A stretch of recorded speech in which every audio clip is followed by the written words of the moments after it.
Mabuhay Yes, ka. good morning DJ Chacha, Sir Ted Filon. Salamat po sa imbitasyong ito. Oo, salamat din po sa laging pagpayag 'pag meron kayong mga kailangang ipaliwanag dito sa ating mga listeners and viewers. Prof, dito nga po sa position paper ninyo, kasi kasama po kayo sa nangyaring pagdinig kahapon sa Kamara. Dito nga po sa kung di ako nagkakamali, 20 or 21 na panukalang batas na may kinalaman sa anti-political dynasty.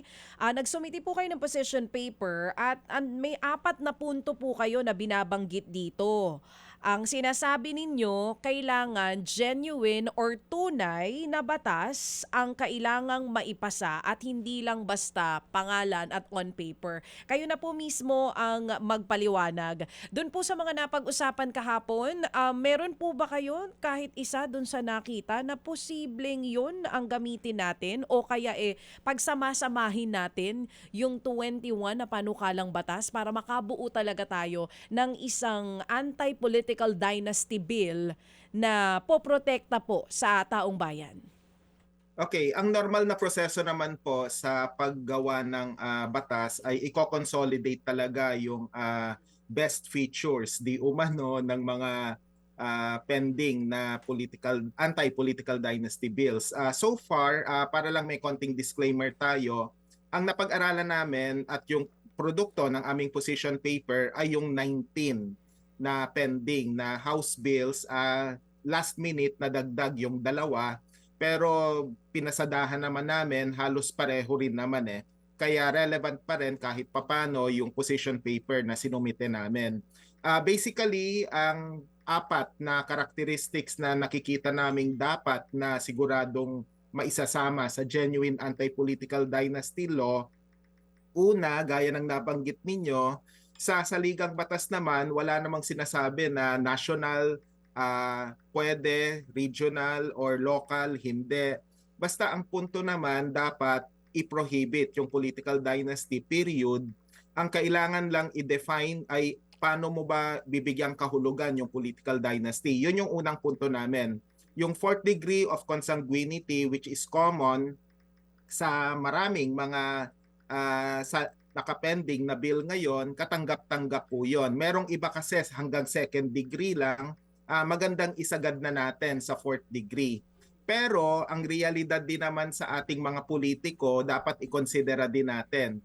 Beyond familial relation and beyond blood relation, dapat kasama rin yung mga, I'm sorry to say, yung mga may partner, yung mga may intimate relation sa mga may asawa ng mga politiko natin, kasi yun naman yung realidad na minsan yung mga nakikikohabit sa mga politiko sumasalang din sa politika. So dapat mas maging broad yung pakahulugan ng dynasty. So it should go beyond blood relations but also intimate relations. Dapat nandun din. Ikalawang punto, dapat din nating tandaan na yung party list system, hindi tayo sigurado na maipapasa yung genuine na party list reform law na ninanais natin. So might as well incorporate yung provision on anti-political dynasty law para maisama yung party list reform na kinakailangan natin. In other words, dapat walang lugar yung mga political dynasty sa party list system, hindi sila dapat maging party list nominee, at yung mga political dynasty hindi dapat binabankroll yung mga party list where they will be putting placeholders or dummies. Kunwari, hindi sila yung nagko-control pero sila yung behind the scenes. At nangyayari din yon sa aming pag-aaral, minsan sila, yung mga dynasty, yung nag-finance ng mga party list group bilang dagdag na upuan at para magamit nila itong mga party list group na binuupo nila. Yung isa ring punto na hindi masyadong natalakay unfortunately sa mga pending bill, yung usapin ng appointive position sa government. Kasi tama naman, we can focus on elective positions, pero i-considera din natin na yung realidad ng presidential appointment na aabuso to the point na magkakamag-anak yung ina-appoint sa senior level or high level government positions. sinulat namin doon sa aming position paper, having brothers in Congress is as unacceptable as having brothers in the cabinet. Alam naman siguro ng publiko sino-sino pinapatungkulan namin, pero ganun yung itsura dapat ng isang tunay na anti-dynasty law. Hindi lang simpleng elective positions yung titingnan, pati yung appointive positions dapat na busisiin din natin. I do understand meron namang anti-nepotism provisions sa Code of Conduct tsaka iba pang related laws natin, pero hindi sapat yung mga anti-nepotism provisions na ito to cure yung dynastic tendencies sa appointive positions po. So far yun yung nilalaman. Quick shout out lang, yung amin pong position paper ay readily available naman po sa aming X page at saka sa aming Facebook page po. Prof, kahapon po ba sa naging pagdinig, nabigyan po ba kayo ng tsansa na maipahayag po itong position paper ng Kontradaya? At ano po ang naging reaksyon ng mga members ng Congress na nandoon kahapon?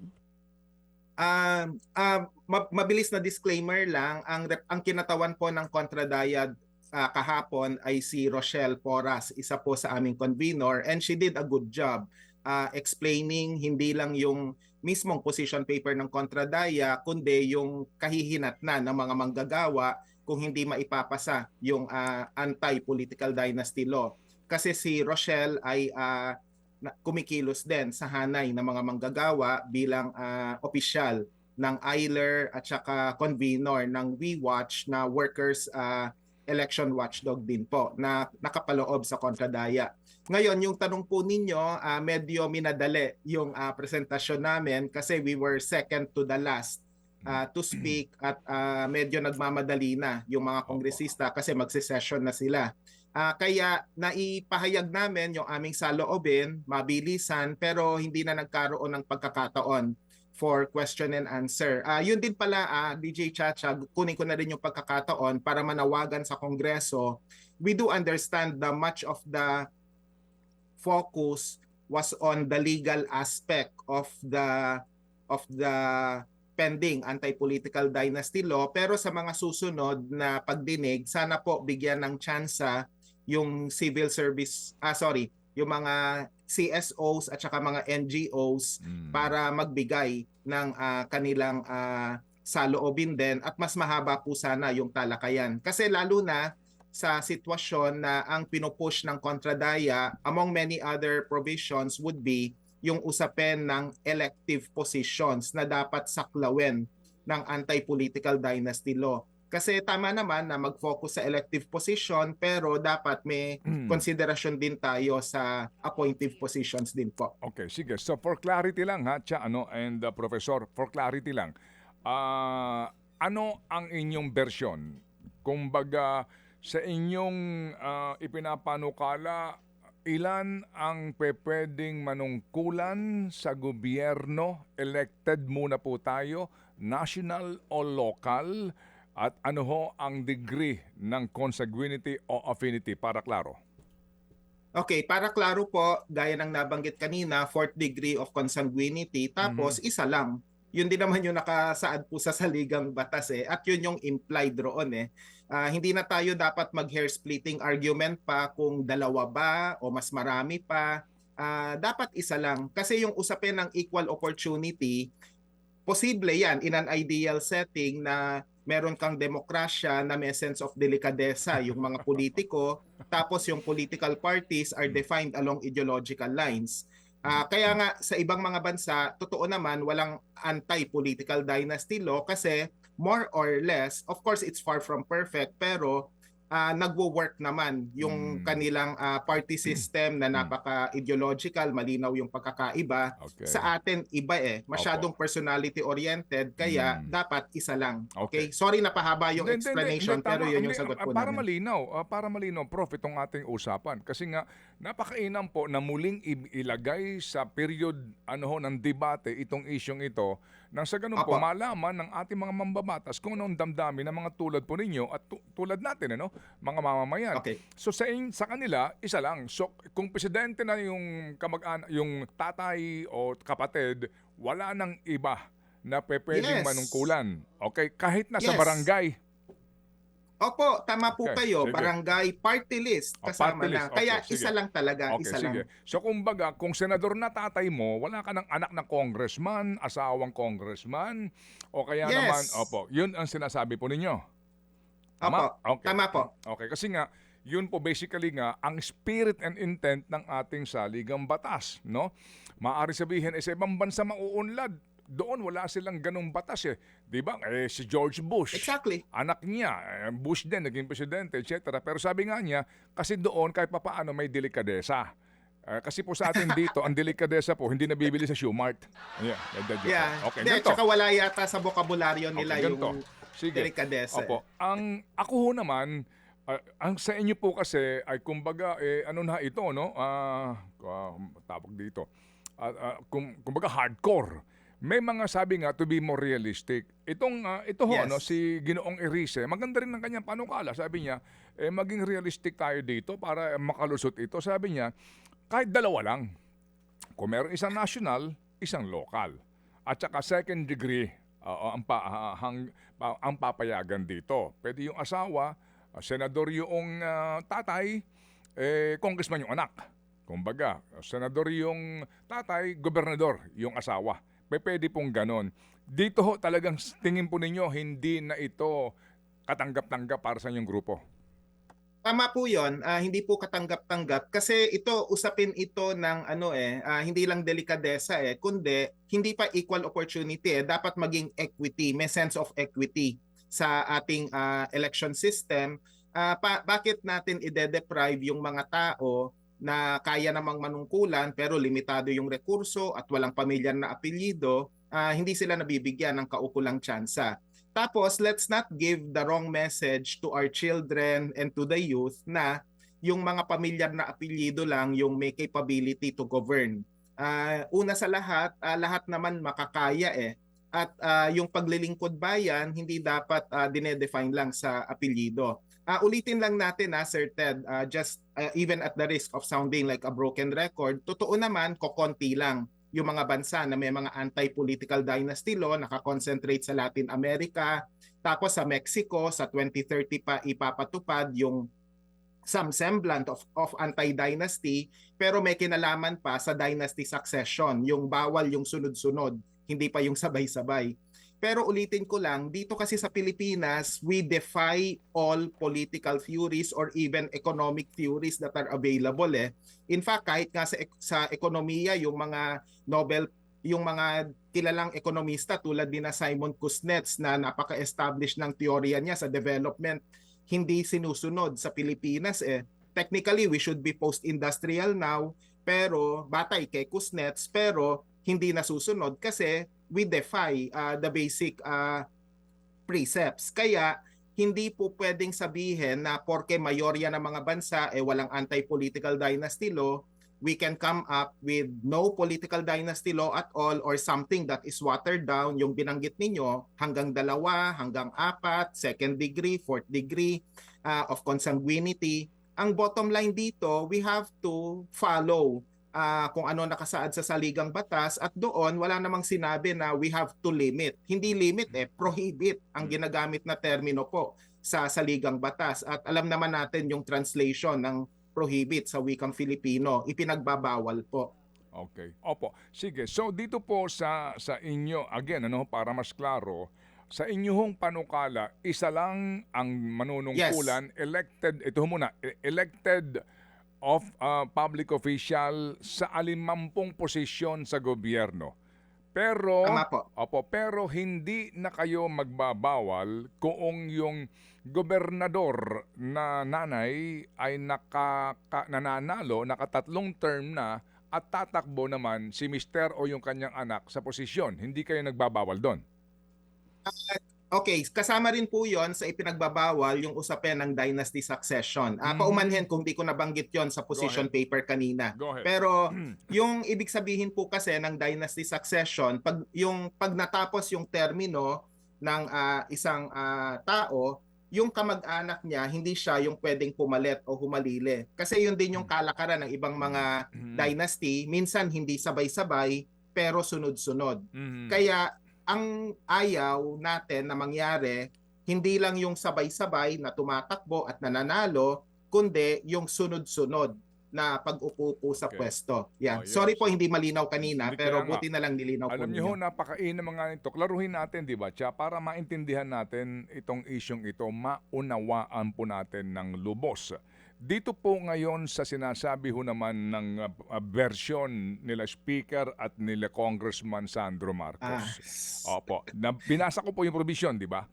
apa, Oo, apa. opo. Ito ho ay ito ho ay ang ito ho naman ay kanilang version pa lamang.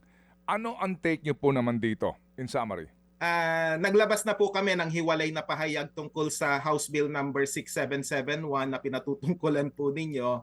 At sinabi namin, sorry, medyo malupit, it's anti-dynasty in name, but it is actually pro-dynasty in essence. Kasi balikan natin yung pinag-usapan natin previously, wala talagang pagbabawal doon sa usapin ng dynasty succession, tahimik yung House Bill number 6771.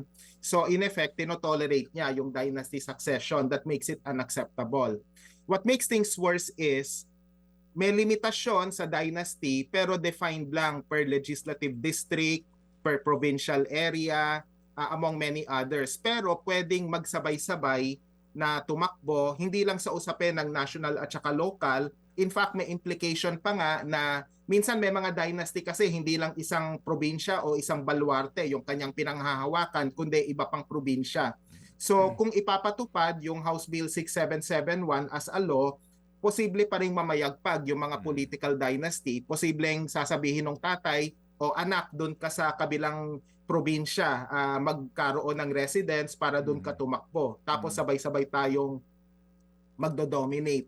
So yun yung problema. Sa House Bill number 6771, we find it unacceptable, short of saying na isa ito sa pinakamalala na i-file sa usapin ng anti-political dynasty bills kasi talagang napaka-pro-dynasty nito. Although may pagka-low-key. Kasi kunwari anti-dynasty pero when you think about it, when you look at the implications of how it will be implemented, it is very much pro-dynasty and it tolerates dynasty succession even. So, paano po yung isang elected official, halimbawa po na senador, no?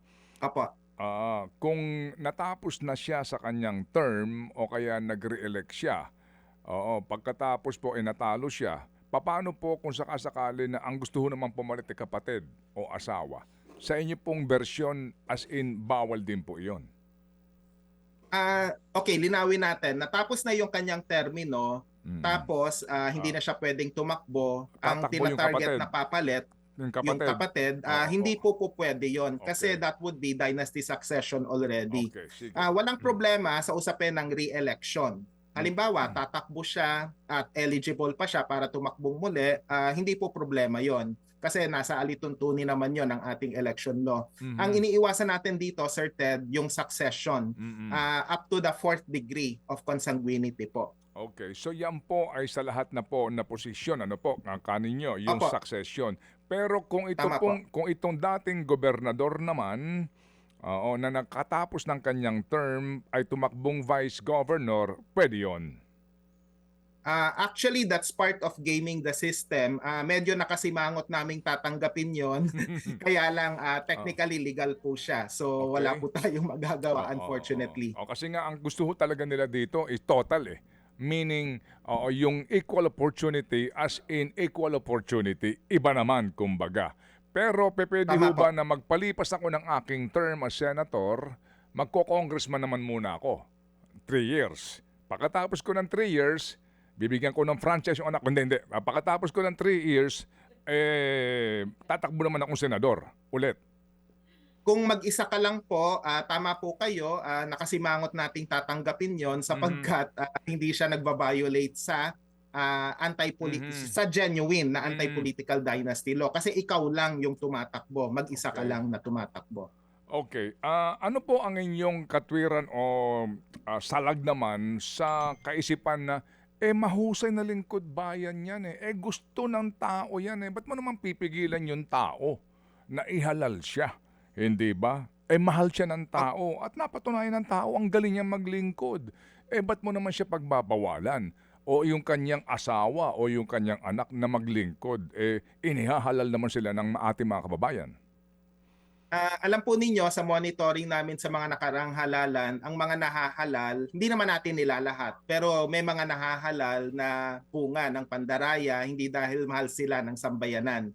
Pero tinatanggap din naman natin na posible regardless of surname, baka may mga tunay na lingkod bayan talaga na tunay na tumutulong sa mga mamamayan. Walang problema roon. Sige, tumulong sila. Pero ang tunay na leader at ang tunay na lingkod bayan alam when to let go. Parang si George Washington sa Estados Unidos halimbawa, sa totoo lang nung nagsimula yung election system sa US, wala namang usapin ng term limit, you can run as often as you want, pero si Washington mismo ang nagsabi na hanggang isang termino lang ako, iba naman. So kung tunay kang lingkod bayan, isa sa mga traits mo yung pag-develop ng second liner na sana hindi bahagi ng pamilya mo kundi ng mga tunay na naglilingkod bayan, yung mga second liners mo, hindi mo kamag-anak at sa kanila mo ibibigay yung pagkakataon na baka mahalal sila ng mamamayan at baka tulungan din sila.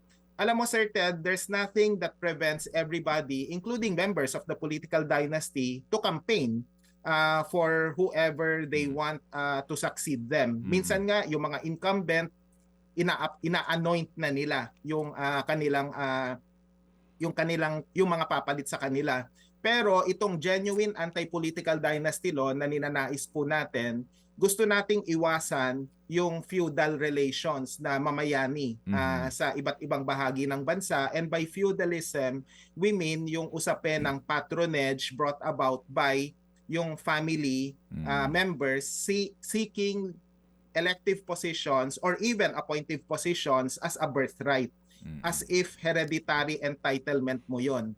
Yun yung pinipilit po nating tanggalin. Opo, kasi nga dyan na ho nanggagaling yung baluarte ng mga Exactly. kataga. Opo, baluarte namin yan kasi Exactly. lolo ko pa ang dating Opo. gobernador dyan Sir, baka lang po may hawak niyo yung record. Sa ngayon ho ba, ilang miyembro ng Kamara de Representante o maging ng Senado, opo, ang may mga kamag-anak po sa party list na nakaupo ngayon? Meron ba kayong hawak na record dyan? Ang na-flag po ng Kontradaya sa pagkakaalala ko, ngayon yung mga incumbent under the 20th Congress, ang red flag po namin nasa 80% ng mga nakaupo sa party list na talagang hindi tunay na kumakatawan. I'm sorry kung wala sa akin yung eksaktong bilang ng political dynasty kasi naghahalo-halo sila Opo. Merong political dynasty, merong big business interests among many other red flags po namin. Okay, so ibig sabihin po kasi nga nila Ginoong Danny Araw dahil sa pati ho party list nga sinalaki na rin nila. Ngayon mayroong Opo. nakaupo sa Kongreso na magnanay party list po, no? Ngayon may Yes. nakaupo diyan. So practically Yes. po, ngayon 80% ang merong kaninyong question doon sa representasyon. Pero Opo. may particular ba kayong record? Ilan talaga dyan ang magkakamag-anak, magkuya, nagnanay, magtatay o magpinsan ho na party list naman yung nakaupo doon at sila po sa district?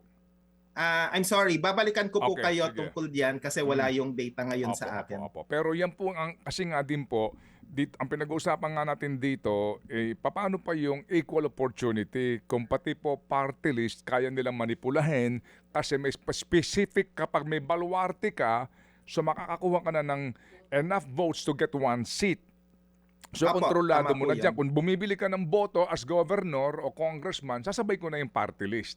Hindi ba? Para meron na akong baluarte. Kaya ngayon, ito ho ang nangyayari. May mga party list dyan, yung iba nga, contractor na rin. Kasi nga din, contractor na po yung district congressman, contractor pa ho yung party list.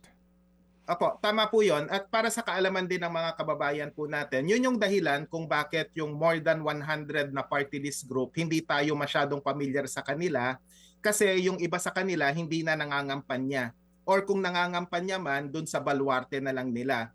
They engage in vote buying among many other illicit practices kasi para makakuha ng isang upuan, you need something like 200 to 250,000 votes lang. para ma-assure ka ng kahit isang upuan. Siyempre depende pa rin 'yan sa total votes cast, pero more or less makakakuha ka. Kaya hindi nila kailangang mga panya nationwide.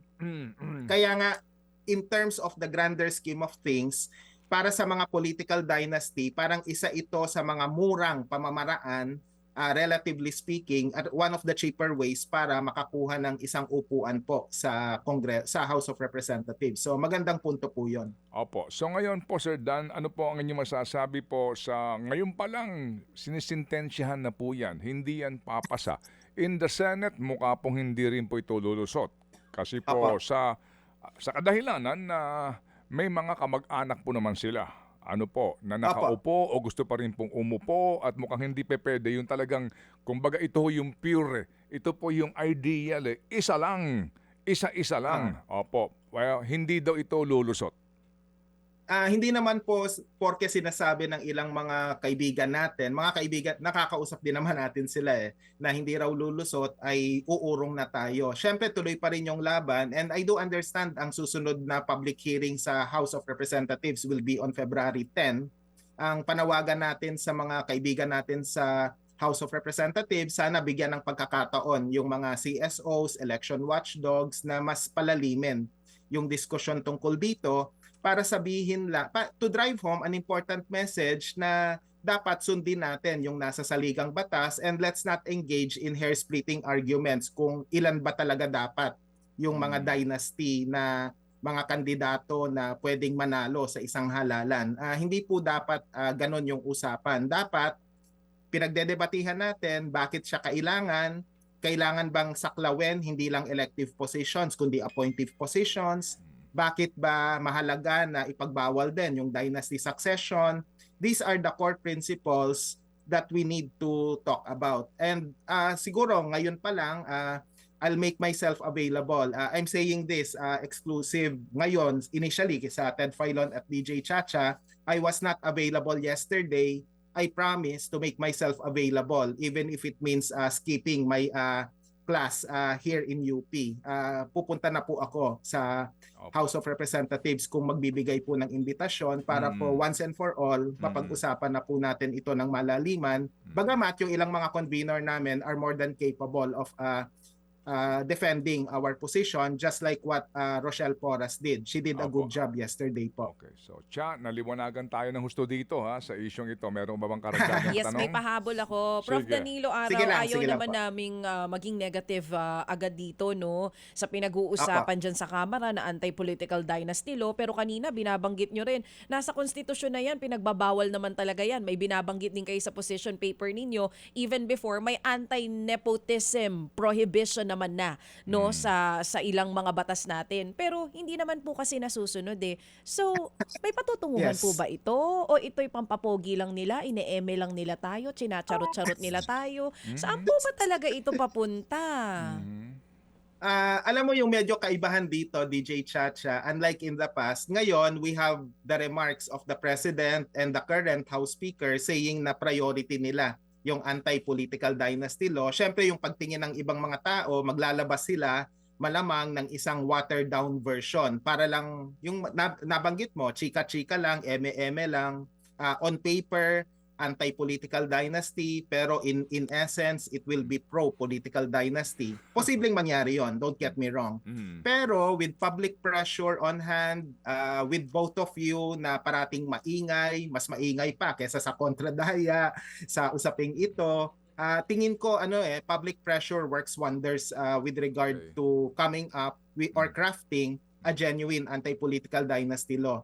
So, pasensya na kung napahaba yung explanation ko, pero the answer is yes, may patutunguhan ito kasi alam ko na hindi nyo ito tatantanan, and in the same way, magpursue pa rin yung napakaraming mga grupo para sa tunay na anti-political dynasty law. May patutunguhan po ito. Alright, sige po. Naunawaan po namin sa Sir Danny ang inyong pong advokasya, and then kumbaga po itong nakikinig ngayon sa atin din, ang sabi niya, wala namang problema dito ngayon nga actually yung mga magkakamag-anak na yan. Ang problema lang nga kasi, nawalan na po sila ng contentment, di ba? Kasi nga nauwi na po sa greed, nauwi na po sa kakapalan ng muka.